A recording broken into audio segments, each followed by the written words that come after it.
Waging gawi ni Tomas.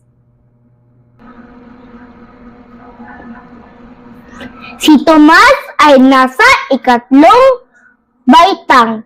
Siya ay madasalin na mag-aaral.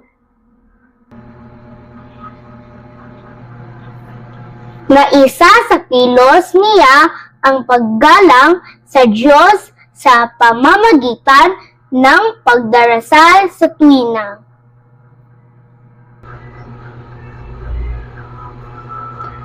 Sa umaga bago gumising, sa tanghali bago kumain ng tanghalian, at bago matulog.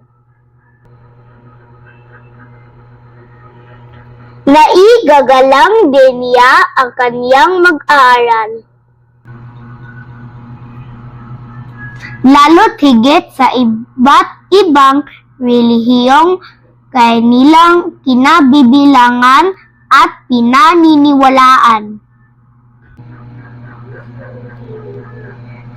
Hindi niya pinagtatawanan ang paraan na pagsamba ng kaklase niyang Muslim na si Shaika.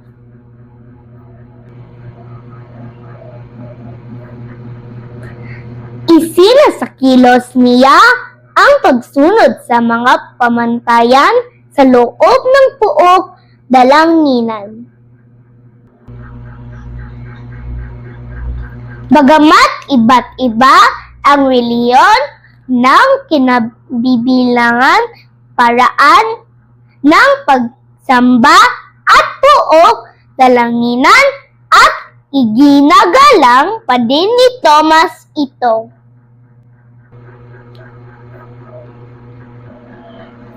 Ito ang natutunan niya sa kanyang mga magulang na isa lang alang ang damdamin at paniniwala ng bawat isa.